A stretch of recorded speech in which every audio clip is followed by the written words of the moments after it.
राधे राधे मेरे प्यारे भाइयों बहनों माताओं व बंधुओं, संस्कार की बातें चैनल में आपका स्वागत है।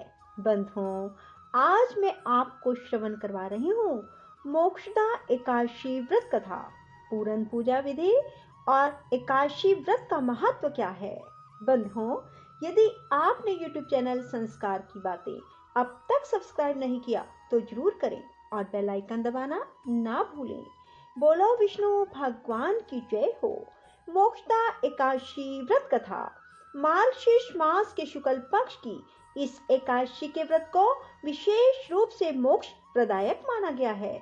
महाभारत के युद्ध में भगवान कृष्ण ने अर्जुन को गीता का उपदेश इसी दिन दिया। यही कारण है कि मोक्षदा एकादशी को गीता जयंती भी मनाई जाती है। आज भगवान कृष्ण के दामोदर रूप की पूजा की जाती है। इस व्रत का विधान भी उत्पन्ना एकादशी के समान है। धर्मराज युधिष्ठिर ने भगवान श्री कृष्ण से कहा, हे मधुसूदन, आप तीनों लोकों के स्वामी, सबको सुख देने वाले और जगत के पिता हैं। मैं आपको नमस्कार करता हूँ। हे देव, आप सबके हितैषी हैं, इसलिए मेरे इस संशय को दूर कीजिए कि मार्गशीर्ष शुक्ला एकादशी का नाम क्या है। इस दिन कौन से देवता की पूजा की जाती है और इसका विधान क्या है। भगवान, आप मेरे इन प्रश्नों का विस्तार पूर्वक उत्तर देने की कृपा कीजिए। भगवान श्री कृष्ण ने उत्तर दिया, हे धर्मराज युधिष्ठिर, तुमने बड़ा उत्तम प्रश्न पूछा है। इससे आपका यश संसार में फैलेगा, सो आप ध्यान पूर्वक सुने। मार्गशीर्ष शुक्ला एकादशी अनेक पापों को नष्ट करने वाली है। इसका नाम मोक्षदा एकादशी है। इस दिन दामोदर भगवान की धूप दीप नैवेद्य आदि से भक्ति पूर्वक पूजा की जाती है। अब मैं एक अति प्राचीन कथा सुनाता हूँ कि किस प्रकार इस एकादशी का व्रत करने से नरक में गए हुए माता पिता पुत्र आदि को स्वर्ग की प्राप्ति होती है। गोकुल नामक नगर में वैश्वानस नाम का एक राजा राज्य करता था। उसके राज्य में चारों वेदों के ज्ञाता ब्राह्मण रहते थे। वह राजा अपनी प्रजा का पुत्र के समान पालन करता था। एक समय रात्रि को स्वप्न में राजा ने देखा कि उसका पिता नरक में पड़ा है। स्वप्न देखकर राजा को बड़ा दुख हुआ और आश्चर्य हुआ और प्रातः काल होते ही विद्वान ब्राह्मणों से अपने स्वप्न की बात कही। राजा ने कहा, हे ब्राह्मणों, रात्रि को स्वप्न में मैंने अपने पिता को नरक में पड़ा देखा और उन्होंने मुझसे कहा, हे पुत्र, मैं नरक भोग रहा हूँ, मेरी यहाँ से मुक्ति करो। आप लोग मुझे कोई ऐसा तप, दान, व्रत आदि उपाय बताइए जिससे मेरे पिता की मुक्ति हो जाए। उस पुत्र का जीवन व्यर्थ है जो अपने माता पिता का उद्धार न कर सके। एक उत्तम पुत्र जो अपने माता पिता और पूर्वजों का उद्धार करता है, वह 1000 मूर्ख पुत्रों से अच्छा है। राजा के ऐसे वचन सुनकर ब्राह्मण कहने लगे, हे राजन, यहाँ समीप ही भूत भविष्य वर्तमान के ज्ञाता पर्वत ऋषि का आश्रम है। आपके प्रश्नों का उत्तर वे भली भांति दे सकते हैं। ऐसा सुनकर राजा पर्वत मुनि के आश्रम में गया। उस आश्रम में अनेकों शांत चित्त योगी और मुनि तपस्या कर रहे थे। उसी जगह चारों वेदों के ज्ञाता साक्षात ब्रह्मा के समान पर्वत मुनि बैठे थे। राजा ने वहां जाकर उनको साष्टांग प्रणाम किया। पर्वत मुनि ने राजा से उसके आने का प्रयोजन पूछा। राजा ने कहा, हे महाराज, आपकी कृपा से मेरे राज्य में सब कुशल हैं, परंतु अकस्मात एक विघ्न आ गया है जिससे मेरे हृदय में अत्यंत अशांति हो रही है। यह सुनकर पर्वत मुनि ने एक क्षण के लिए आंखें बंद की और भूत भविष्य के बारे में विचारने लगे। फिर बोले, हे राजन, मैंने अपने योग बल से तुम्हारे पिता के सब कुकर्मों को जान लिया है। उन्होंने पूर्व जन्म में सौत के कहने पर अपनी दूसरी कामातुर पत्नी को ऋतुदान मांगने पर भी न दिया था। उसी पाप के फल से तुम्हारे पिता को नरक भोगना पड़ रहा है। तब राजा बोला, हे महात्मन, मेरे पिता के उद्धार के निमित्त कोई उपाय बताएं। पर्वत मुनि बोले, हे राजन, मार्गशीर्ष शुक्ला एकादशी को उपवास करके उसके पुण्य को अपने पिता को संकल्प कर देना। उस एकादशी के पुण्य के प्रभाव से अवश्य ही आपके पिता की मुक्ति होगी। मुनि के वचनों को सुनकर राजा अपने महल में वापस आ गया और कुटुंब सहित इस मोक्षदा एकादशी का व्रत किया। फिर उस उपवास के पुण्य को राजा ने अपने पिता को अर्पण कर दिया। उस पुण्य के प्रभाव से राजा के पिता को नरक से मुक्ति मिल गई और वह स्वर्ग को चले गए। मार्गशीर्ष मास के शुक्ल पक्ष की इस मोक्षदा एकादशी का व्रत करने से समस्त पाप नष्ट हो जाते हैं और अंत में मोक्ष की प्राप्ति होती है।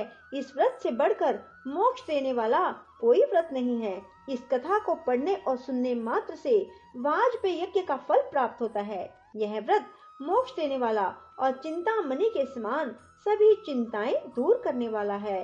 इतना कहकर भगवान श्री कृष्ण मौन हो गए। बोलो विष्णु भगवान की जय, लक्ष्मी माता की जय।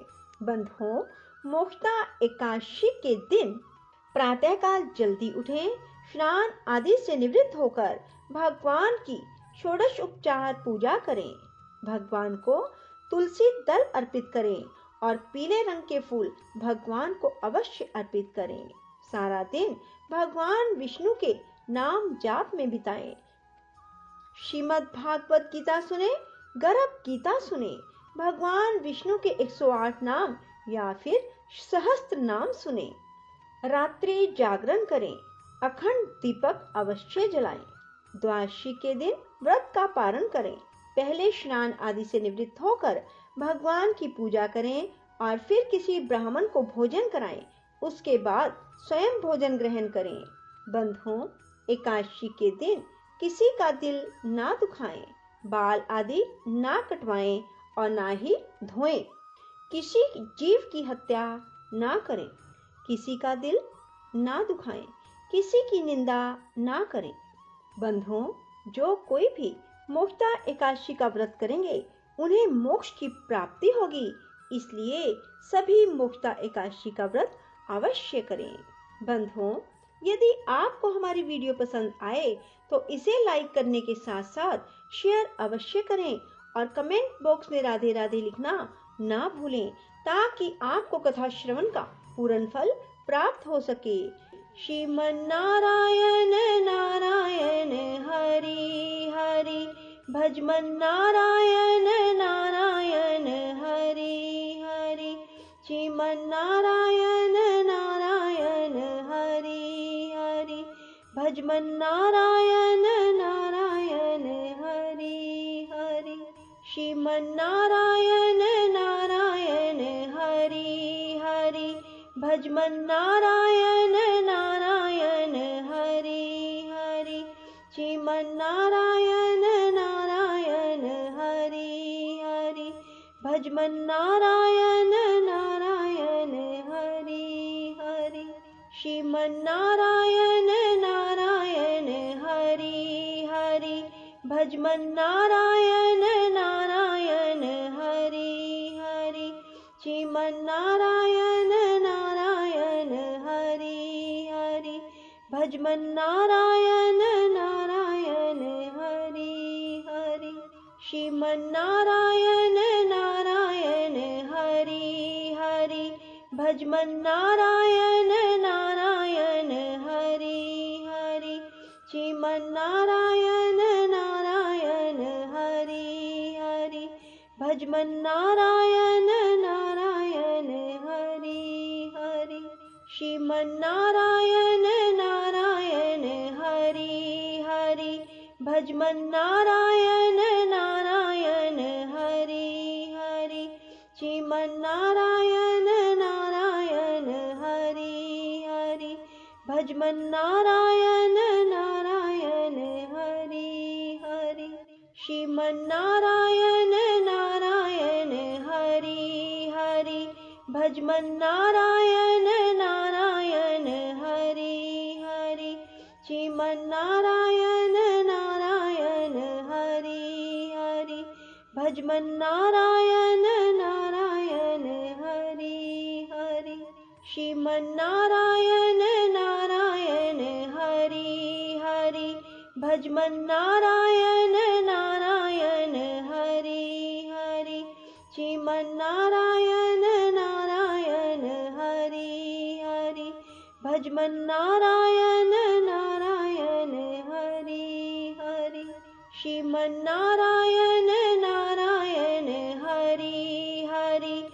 भजमन नारायण नारायण हरि हरि, श्रीमन नारायण नारायण हरि हरि, भजमन नारायण नारायण हरि हरि, श्रीमन नारायण नारायण हरि हरि, भजमन नारायण नारायण हरि हरि, श्रीमन नारायण नारायण हरि हरि, भजमन नारायण नारायण हरि हरि, श्रीमन नारायण नारायण हरि हरि, भजमन नारायण नारायण हरि हरि, श्रीमन नारायण नारायण हरि हरि, भजमन नारायण नारायण हरि हरि,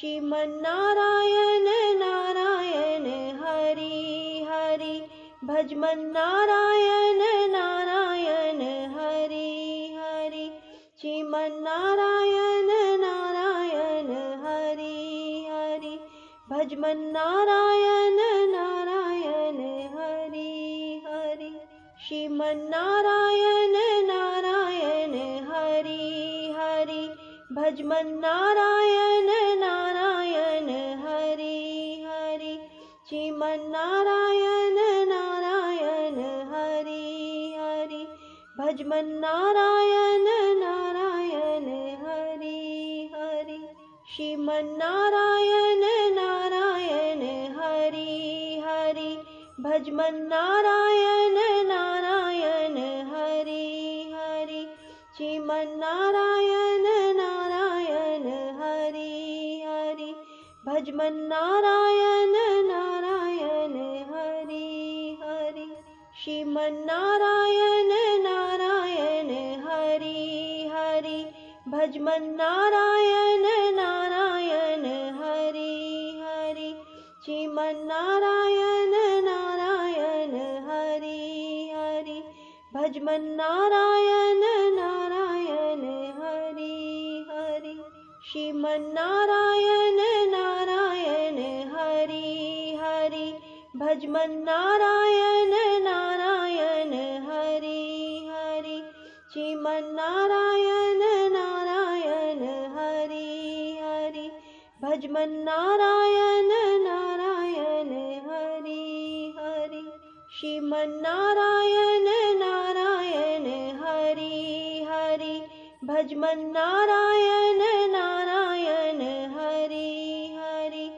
श्रीमन नारायण नारायण हरि हरि, भजमन नारायण नारायण हरि हरि, श्रीमन नारायण नारायण हरि हरि, भजमन नारायण नारायण हरि हरि, श्रीमन नारायण नारायण हरि हरि, भजमन नारायण नारायण हरि हरि, श्रीमन नारायण नारायण हरि हरि, भजमन नारायण नारायण हरि हरि, श्रीमन नारायण नारायण हरि हरि, भजमन नारायण नारायण हरि हरि।